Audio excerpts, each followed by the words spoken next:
Hi friends, welcome to our Sainila Cooking. இன்றைக்கி நம்ம பார்க்க போகிற ரெசிபி ஒரு நான்வெஜ் ரெசிபி தான். அதுவும் இல்லாமல் எல்லாருக்குமே ரொம்ப பிடிச்ச சில்லி சிக்கன். சில்லி சிக்கன் நம்ம ஃபாஸ்ட் ஃபுட்லலாம் வாங்கி சாப்பிட்டா டேஸ்ட்டு ரொம்பவே சூப்பராக இருக்கும். அதே போல் நம்ம வீட்டில் எப்படி பண்ணலாங்கிறது இந்த வீடியோவில் நம்ம பார்க்கலாம். ஒரு பவுல் எடுத்துக்கலாம். அதில் நான் 200 கிராம் போன்லெஸ் சிக்கன் எடுத்திருக்கேன். அதை நல்லா க்ளீன் பண்ணி வச்சுருக்கேன். அதை நம்ம இதில் சேர்த்துக்கலாம். மிளகுத்தூள் 1/2 டீஸ்பூன் அதை சேர்த்துக்கலாம். இஞ்சி பூண்டு பேஸ்ட் 2 டீஸ்பூன் அதையும் நம்ம இதில் சேர்த்துக்கலாம். மைதா மாவு 4 டேபிள் ஸ்பூன் அதையும் இதில் சேர்த்துக்கலாம். கார்ன்ஃப்ளவர் மாவு 2 டேபிள் ஸ்பூன் அதையும் இதில் சேர்த்துக்கலாம். சோயா சாஸ் 1 டீஸ்பூன் அதையும் நம்ம இதில் சேர்த்துக்கலாம். இப்போ இதில் இந்த சிக்கனுக்கு தேவையான அளவு உப்பு சேர்த்துக்கலாம். ஒரு முட்டையை நான் நல்லா அடித்து வச்சுருக்கேன். அதை நம்ம இதில் சேர்த்துக்கலாம். கொஞ்சம் கொஞ்சமாக சேர்த்துக்கலாம். சேர்த்து நம்ம நல்லா மிக்ஸ் பண்ணிக்கலாம்.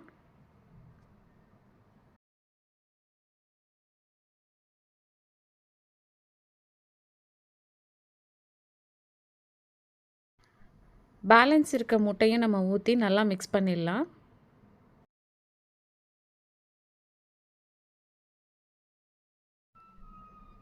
சிக்கனில் இது மாதிரி மைதா மாவு வந்து நல்லா கோட்டாக இருக்கணும். அந்த மாதிரி எடுத்துக்கோங்க. உங்களுக்கு வந்து கொஞ்சம் லிக்விடாக இருந்ததுன்னா மைதா மாவு இன்னும் 1 டீஸ்பூன் சேர்த்து நீங்கள் நல்லா மிக்ஸ் பண்ணிக்கோங்க. இப்போ இதை நம்ம க்ளோஸ் பண்ணி ஒரு 1/2 மணி நேரம் வரைக்கும் நல்லா ஊற வச்சு எடுத்துக்கலாம். ஒரு குட்டி பவுலில் 1 டேபிள் ஸ்பூன் கார்ன்ஃப்ளவர் மாவு அதையும் இதில் சேர்த்துக்கலாம். அதுலேயே 2 டேபிள் ஸ்பூன் டொமேட்டோ சாஸ் இதையும் நம்ம இதில் சேர்த்துக்கலாம்.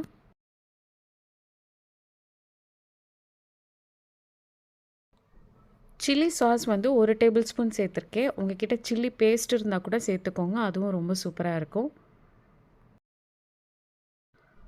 சோயா சாஸ் 1 டீஸ்பூன் அதையும் நம்ம இதில் சேர்த்துக்கலாம். இதை கட்டி எதுவும் இல்லாமல் நல்லா நம்ம மிக்ஸ் பண்ணி வச்சுக்கலாம். இப்போ இதை தனியாக எடுத்து வச்சுக்கோங்க. இப்போ நம்ம சிக்கனை பொரிக்க போகிறோம்.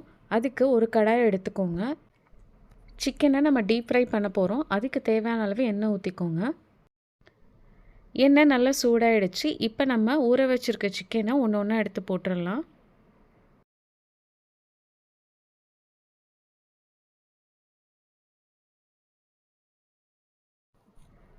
ரெண்டு பக்கமும் நல்லா கோல்டன் ப்ரௌன் வரணும். அந்தளவுக்கு நல்லா பொரித்து எடுத்துக்கலாம்.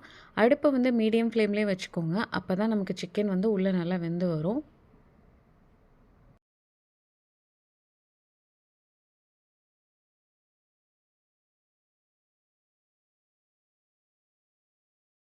ஒரு 10 நிமிஷம் ஆயிடுச்சு. சிக்கன் பாருங்கள் நல்லா கலர் மாறிடுச்சு. உள்ளேயும் நல்லா சிக்கன் வெந்திருக்கு.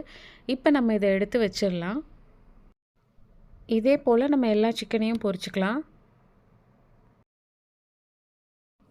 இப்போ நம்ம சில்லி சிக்கன் சாஸ் பண்ண போகிறோம். அதுக்கு ஒரு கடாய் எடுத்துக்கோங்க. அதில் கொஞ்சோண்டு எண்ணெய் ஊற்றிக்கோங்க.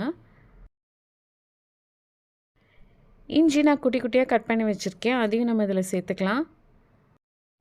பூண்டு அதையும் இது மாதிரி கட் பண்ணி வச்சுருக்கேன். அதையும் நம்ம இதில் சேர்த்துக்கலாம். பச்சை மிளகாய் இது மாதிரி கட் பண்ணி வச்சுருக்கேன். அதையும் இதில் சேர்த்துக்கலாம். உங்களுக்கு காரம் எந்த அளவுக்கு வேணுமோ அந்த அளவுக்கு நீங்கள் சேர்த்துக்கோங்க. இதை நம்ம லைட்டாக வதக்கிக்கலாம். வெங்காயத்தை இது மாதிரி நான் பெருசாக கட் பண்ணி வச்சுருக்கேன். அதையும் இதில் சேர்த்துக்கலாம். குடைமிளகா அதையும் இது மாதிரி பெருசாக நான் கட் பண்ணி வச்சுருக்கேன். அதையும் இதில் சேர்த்துக்கலாம். சேர்த்துட்டு இதை லைட்டாக ஒரு 30 செகண்ட் வரைக்கும் நம்ம ஃப்ரை பண்ணிக்கலாம். ரொம்ப நேரம் வதக்கிடாதீங்க. அது க்ரன்ச்சியாக இருந்தால் தான் நமக்கு ஃபாஸ்ட் ஃபுட்டில் எப்படி சாப்பிடுவோம் அதே மாதிரி இருக்கும். இப்போ இதில் நம்ம ரெடி பண்ணி வச்சுருக்க சாஸை வந்து இதில் ஊற்றிடலாம். ஊற்றி நம்ம நல்லா மிக்ஸ் பண்ணிடலாம்.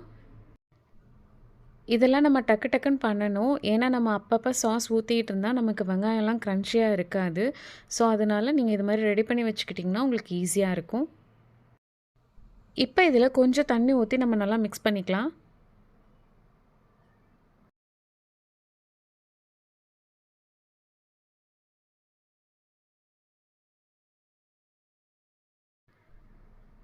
பெப்பர் பவுடர் ஒரு அரை டீஸ்பூன் நான் அதில் சேர்த்துக்கிறேன். உங்களுக்கு காரம் அதிகமாக வேணுன்னா நீங்கள் அதிகமாக சேர்த்துக்கோங்க. இந்த சாஸுக்கு தேவையான அளவு உப்பு சேர்த்துக்கோங்க. சேர்த்து நல்லா மிக்ஸ் பண்ணி விட்டுருங்க. ஜீனி வந்து ஒரு அரை டீஸ்பூன் அதையும் இதில் சேர்த்துக்கோங்க. இது எல்லாத்தையும் நல்லா மிக்ஸ் பண்ணிவிட்டு ஒரு கொதி வரட்டும், அது வரைக்கும் மட்டும் வெயிட் பண்ணுங்கள். கிரேவி உங்களுக்கு எந்த அளவு வேணுமோ அந்த அளவுக்கு நீங்கள் தண்ணி ஊற்றி அட்ஜஸ்ட் பண்ணிக்கோங்க. இப்போ கொதி வந்துடுச்சு. இதில் நம்ம பொரிச்சு வச்சுருக்கோம்ல சிக்கனை, அதை போட்டுக்கலாம். இப்போ இதை நல்லா மிக்ஸ் பண்ணி விடுங்க. அப்போ தான் சாஸோட சிக்கன் சேரும்போது டேஸ்ட் ரொம்ப நல்லாயிருக்கும்.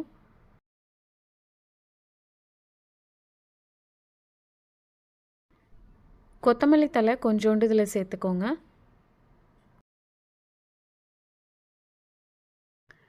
வெங்காயத்தாள் இதையும் நல்லா தாராளமாக சேர்த்துக்கோங்க. சேர்த்து நல்லா மிக்ஸ் பண்ணிவிட்டு நம்ம ஸ்டவ் ஆஃப் பண்ணிடலாம். அவ்வளோதான், நம்ம சூப்பரான சில்லி சிக்கன் ரெடி ஆகிடுச்சு.